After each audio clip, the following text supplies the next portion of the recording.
All right, so we were discussing this question, and the last part says that at time t equals to 20 seconds, what's happening at 20 seconds? The driving force is increased to 3000 Newton and it remains constant at this value. The question says describe how the velocity of the car changes due to the increase in the driving force. So see what is the resultant force we are having? The resultant force is driving force minus resistive force. There is one forward force subtracted by the resistive force. So how we are going to or how well we are going to explain this question? जब driving force बढ़ेगी तो velocity will increase. ठीक है, सबसे पहला point आपने क्या लिखना है? Velocity increases, and we know when velocity increases, so there is going to be, and later it changes to, and later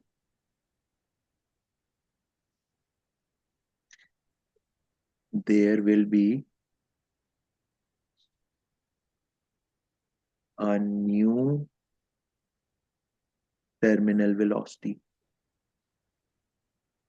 Later there will be a new terminal velocity.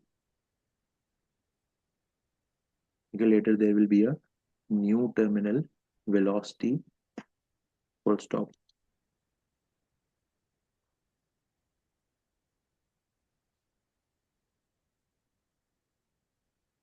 There will be a new terminal velocity at some higher value. This is what you are going to write for 2 marks. तो आप 2 marks अगर आपने लेने हैं तो उसमें आप दो बातें बताओगे कि एक तो ये कि वेलोसिटी ज्यादा होगी और दूसरी जो है वो नई टर्मिनल वेलोसिटी आ जाएगी at some higher value. So this is how you are going to answer out this question. So I'm just moving onwards to, और यहाँ पे आपका ये question खत्म हो गया है.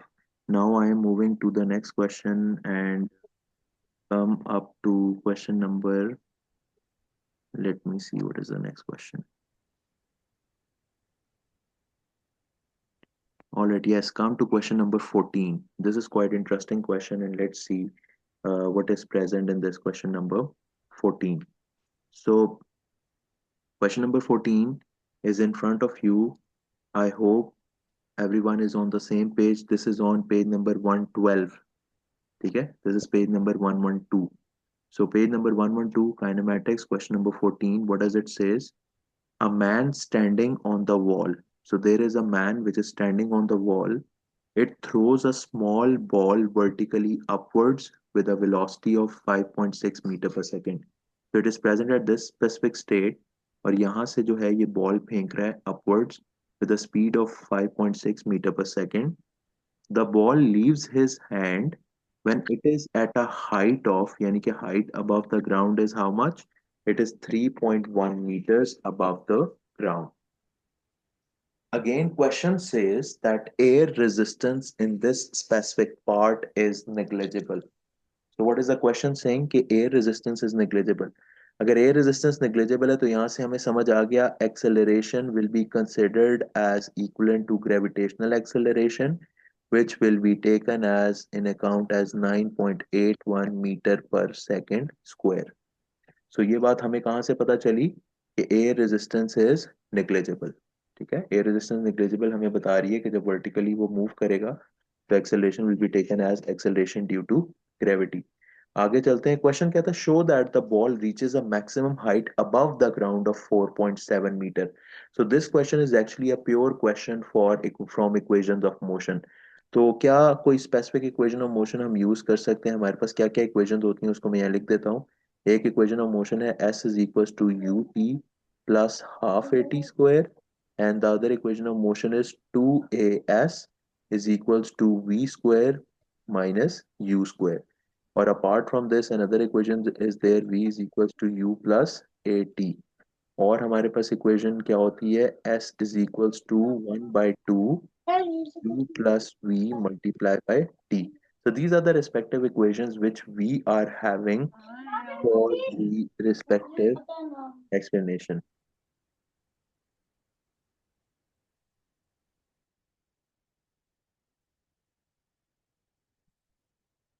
Okay, so let's see what is going to be in this question. In this question, it says you need to find the maximum height above the ground. तो जमीन से लेकर, ये आपका ग्राउंड का स्टेट है, इस जमीन से लेकर आपने क्या करनी है कि कितनी आपकी मैक्सिमम हाइट होगी। आपकी हाइट लेट से ऑब्जेक्ट जो है या जो बॉल है वो आपकी पहुंच जाती है इस स्पेसिफिक जगह तक। तो आपने क्या करना है कि यहाँ से लेकर यहाँ जमीन तक ये सारी की सारी हाइट जो है उसको, या डिस्प्लेसमेंट कह लें या हाइट कह लें, इसको फाइंड आउट करना है फॉर द बॉल। तो बॉल कहाँ से मूव करना शुरू कर रहा है, हैंड से मूव कर रहा है। हैंड से मूव करते करते बॉल रीच करेगा यहाँ तक। तो इतनी हाइट को मैं बोल देता हूँ H1। ठीक है, इतनी हाइट को मैं बोल देता हूँ H1। और आपका जो टोटल आंसर होगा, यानी कि जो आपका S निकालेंगे, that will be equal to H1 plus of already the height जिस पे वो ऑब्जेक्ट आपका मौजूद है। तो ऑब्जेक्ट कितनी हाइट के ऊपर मौजूद है, it is present at a height of 3.1 meters. तो हमारा टास्क ये है कि हमने H1 को फाइंड आउट करना है। तो अब H1 को अगर हमने फाइंड आउट करना है, what will be the initial velocity from which the ball is relieving. तो इनिशियल वेलोसिटी आपकी आ जाएगी 5.6 मीटर पर सेकेंड। और जब बॉडी मैक्सिमम हाइट पे पहुंचेगी तो यहाँ पे आपकी फाइनल वेलोसिटी क्या हो जाएगी, 0 metre per second. So when the ball reaches to some maximum height, your final velocity will be considered as 0 metre per second. अच्छा, when it is moving through the air, जब वो air में move, sorry, when it is moving upwards, और जहाँ पे ये consider हो रहा है कि acceleration is negligible, acceleration due to gravity is negligible, तो we are going to take के air resistance is negligible, so we are going to take the acceleration as, क्योंकि वो ग्रेविटी से अवे जा रहा है, तो we will be taking at as 9.81 meter per second square.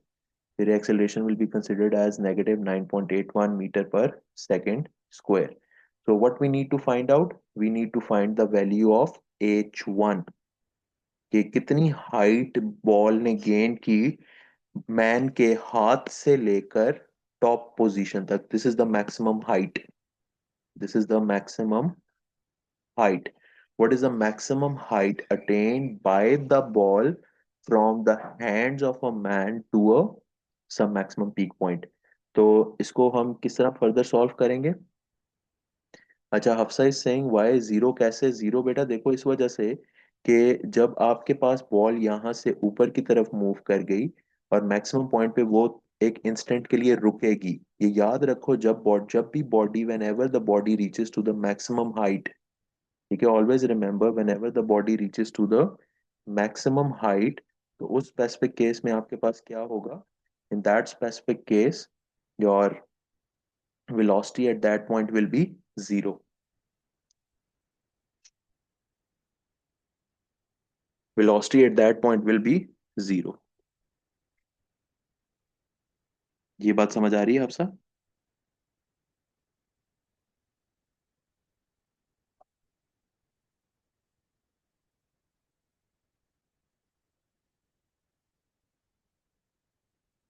Sir acceleration -9.81 क्यों होगी?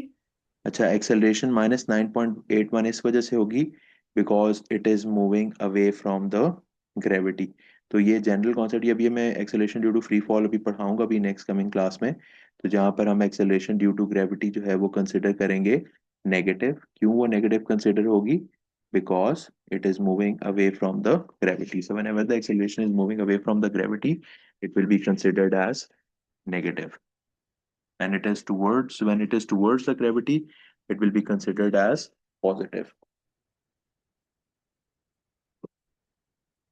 Okay sir. ओके, तो अभी हम नेक्स्ट बात ये कर रहे हैं कि आपने फाइंड आउट करना है maximum height above the ground. तो how we are going to find out the maximum height above the ground. तो पहले हमने हाइट H1 को मालूम करना है। So we are going to find out the value for H1। So when the value of H1 is going to be found, so how will you do that? The value of H1 will be equivalent to, H1 की value हमने find out करनी है और वो value कैसे हमारे पास आएगी, that will be equals to by finding out the equation of motion. तो हम h1 के ऊपर equation of motion को अप्लाई करते हैं. How will this be done?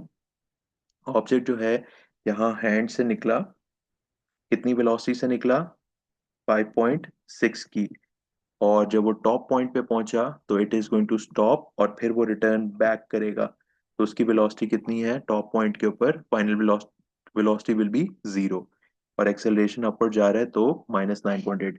तो एच आपने फाइंड करना है तो हम कौन सी इक्वेशन यूज करेंगे? Here we are going to use the equation as 2as. What will be the equation? 2as is equals to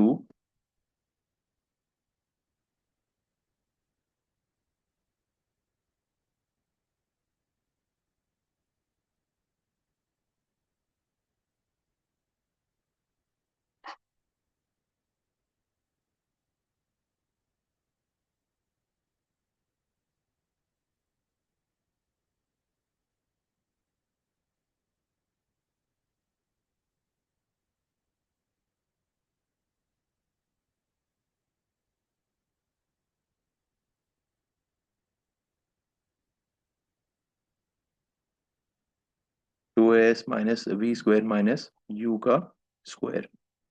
तो ये हमारी इक्वेशन यूज होगी और इक्वेशन में हम इसकी वैल्यूज को प्लग इन करते हैं. How will the values will be plug in? So this will be equals to 2. Acceleration will be equals to what? 2 multiply by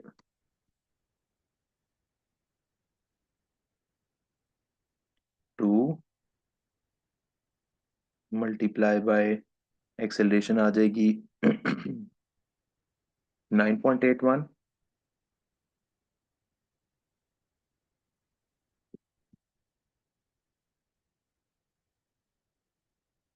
2 into negative of 9.81 minus of 9.81 किधर है minus का sign?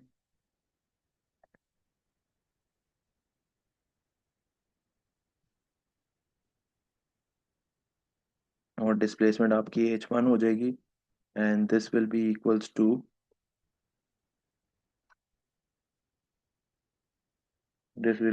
v square minus u square.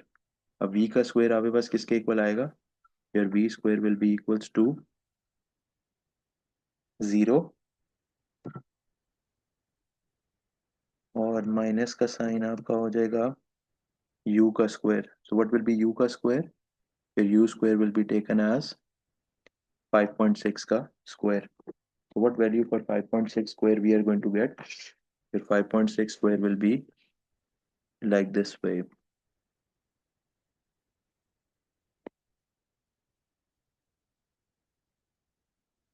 It will be 5.6 का square. तो आपने as find out करना है और यहाँ पे नेगेटिव साइन आएगा फॉर 9.81. तो अब आपके पास ये फर्दर इक्वेशन क्या बन जाएगी?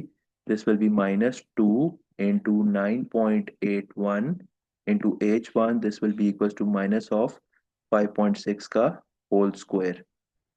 ठीक है. तो अब ये वाला जो नेगेटिव राइट पे और जो नेगेटिव लेफ्ट पे ये दोनों कट जाएंगे. इसके साथ आपके पास h1 की वैल्यू क्या आ जाएगी? The value of h1 will be equals to 5.6 whole divided by 2 multiply by 9.81. ठीक है. तो ये आपके पास क्या आंसर आ जाएगा h1 का? Your h1 will B 5.6 whole divided by 2 into 9.81. This much height is going to be equals to uh, around. जी कोई मुझे कैलकुलेट करके बता सकता है क्या वैल्यू आएगी? ये 5.6 का स्क्वायर भी है यहाँ पे. This is the square of 5.6.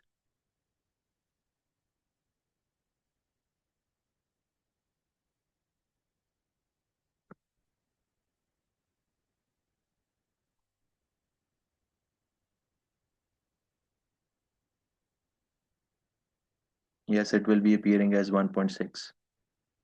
ये आ जाएगा 1.6. तो आपके पास टोटल हाइट कितनी आ जाएगी? Your total height will be equals to h1 plus 3.1. So your total height will be equals to 1.6 plus 3.1, and this will be equals to 4.7 meters.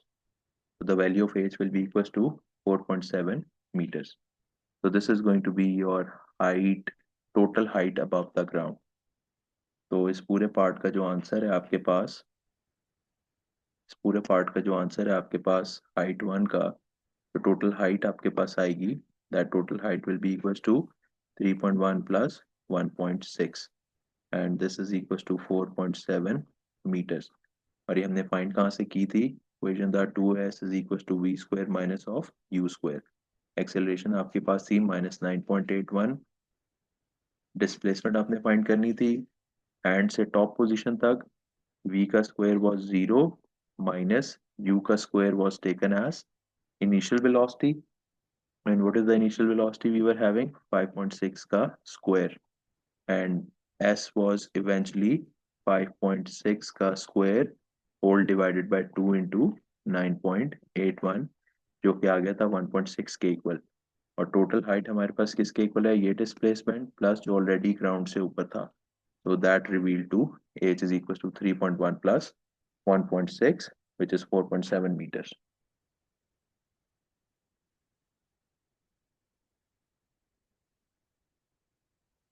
जी बच्चों, is this understandable?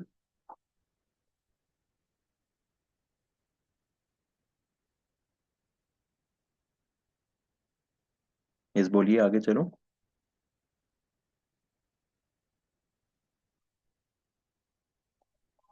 Okay, so moving onwards to the next part, what is happening here?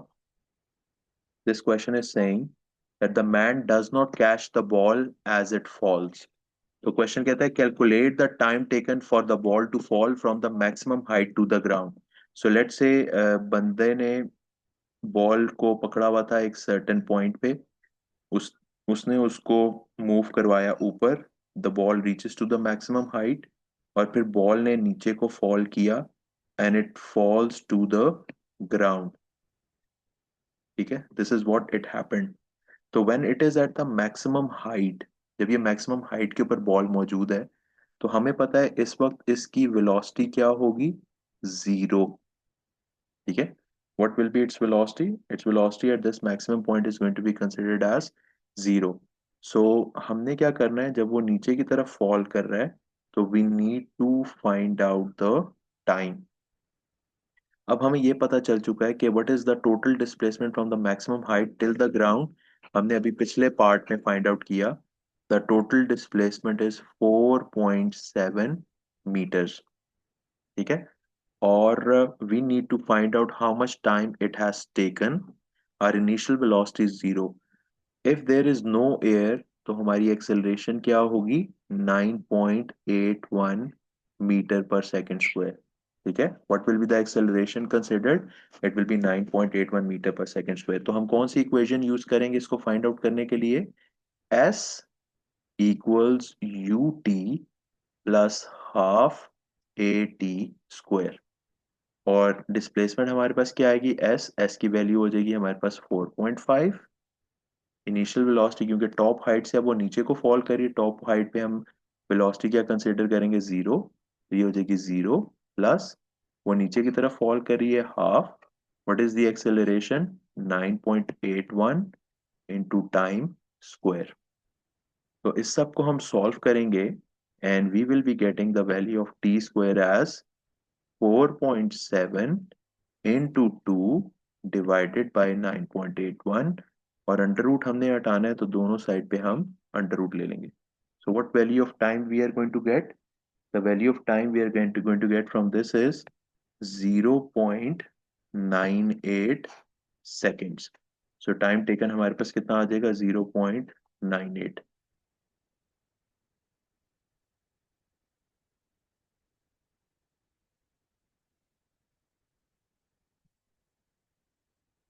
Ji, is this understandable?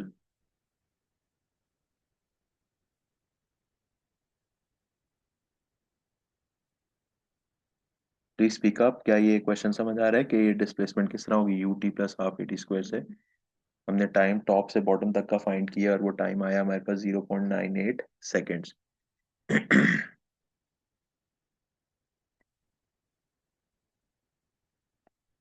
ठीक है, मैं आगे चल रहा हूँ, next हमारा part है जी। अब हमने इसकी इसके इसका ग्राफ ड्रॉ आउट करना है।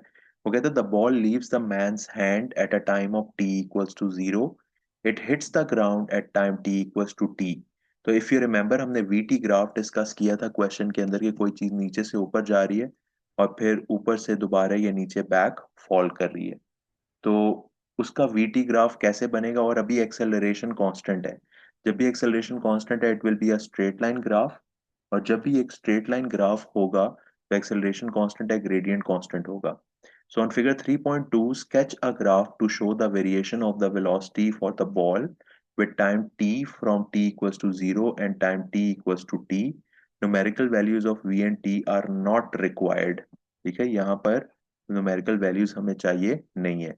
क्वेश्चन कहता है assume v is positive in the upward direction। तो जब वो ऊपर की तरफ मूव कर रहा है तो वो कहे क्वेश्चन कह रहा है कि कंसिडर करें कि वो पॉजिटिव है।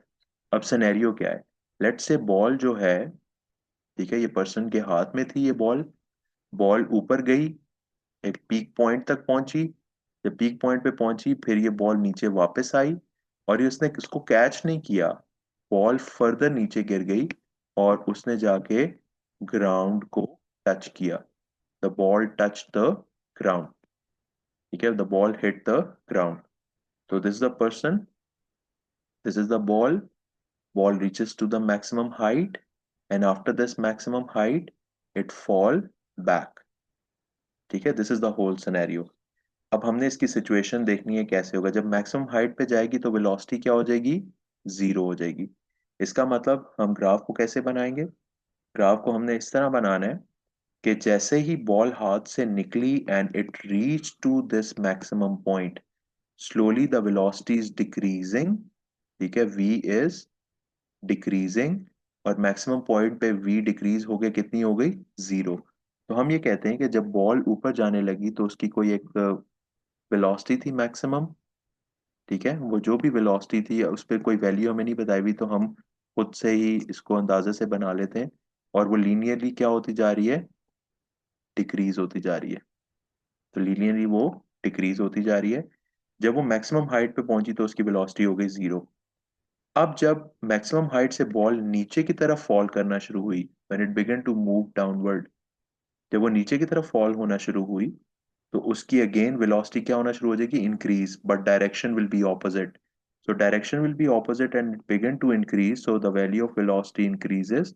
अच्छा, ये बिल्कुल स्ट्रेट आपने रखना है, ये वैल्यू ऑफ वेलोसिटी जो है वो इंक्रीज होना शुरू हो जाएगी, और वो बिल्कुल इस तरह नीचे आके हिट कर जाएगी। मेक श्योर कि ये वाली वैल्यू जो है वेलोसिटी की वो आपकी लो होनी चाहिए। यहाँ पर जो वो हिट करेगी आके वो वेलोसिटी आपकी हाई होनी चाहिए। क्यों हाई होनी चाहिए, because it has gone lesser value और more height from the person's hand.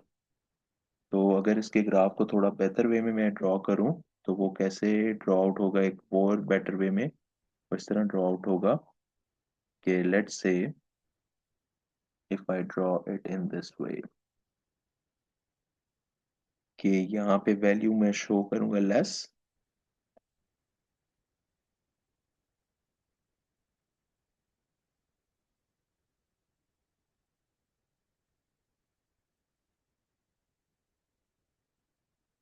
तो आप ये देख सकते हो इस तरह इसका ग्राफ बनेगा कि स्टार्ट में वैल्यू थी वेलोसिटी की कम, बाद में वेलोसिटी की फॉल करते हुए ग्राउंड को टच करते हुए वैल्यू है हाई। क्यों है high, because it has covered more distance than from launching point. और ये जो पॉइंट है जहां पे जीरो को टच कर रहा है, this is the maximum height.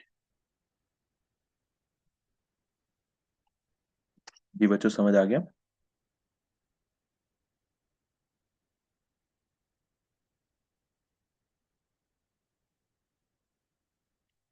जी हफ्सा बेटा, क्यों नहीं समझ आया, इस वजह से समझ, अच्छा मैं दोबारा आपको बता देता हूँ। देखें, जो बॉडी है, जो बॉल है वो ऊपर की तरफ जा रही है, और जब ऊपर की तरफ जा रही है तो एक्सेलरेशन क्या है, कांस्टेंट। एक्सेलरेशन कांस्टेंट है, बट स्लोली जो स्पीड है वो क्या होती जा रही है, डिक्रीज होती जा रही है। तो कल जो हमने वीटी ग्राफ क्लास में पढ़े थे उनको जरा माइंड में लेके आए। When velocity is decreasing and it is constant, तो वो किस तरह के ग्राफ से उसको हम शो करेंगे? एक स्ट्रेट लाइन ग्राफ से उसको शो करेंगे जो नीचे की तरफ जा रही है। तो हमारे पास पहला पार्ट जब ये मैक्सिमम हाइट तक पहुंचेगी जहां वेलोसिटी जीरो हो जाएगी, उस पॉइंट पे क्या हो रहा है कि आपके पास ग्राफ कैसे बनेगा? नीचे आ जाएगा। ठीक है, ये मोशन शो कर रहा है when the ball is rising. When the ball is rising, तो यहां से लेकर यहां तक का ग्राफ बना। फिर जब बॉल ने फॉल किया तो उतना ही टाइम लेगा जितना उसने राइज करते हुए लिया। तो लेट से वो एक सर्टेन पॉइंट तक जितनी भी वेलोसिटी थी वो दोबारा बंदे के हाथ तक उतनी ही वेलोसिटी से फॉल कर गई। क्योंकि डायरेक्शन ऑपोजिट हो गई है, तो ऑपोजिट डायरेक्शन की वजह से the graph will be drawn downwards. इसका ग्राफ नीचे की तरफ बनेगा। फिर जब वो हाथ से भी और आगे नीचे चली गई, जब उसने और ज्यादा कवर किया डिस्टेंस, जब वो ग्राउंड पे पहुंच गया, तो डेफिनेटली उसकी स्पीड और ज्यादा बढ़ती जाएगी। तो इस वजह से हम उसकी ज्यादा स्पीड को शो करने के लिए इस लाइन को आगे स्ट्रेच कर देंगे। जी, आप समझ आइए ये बात?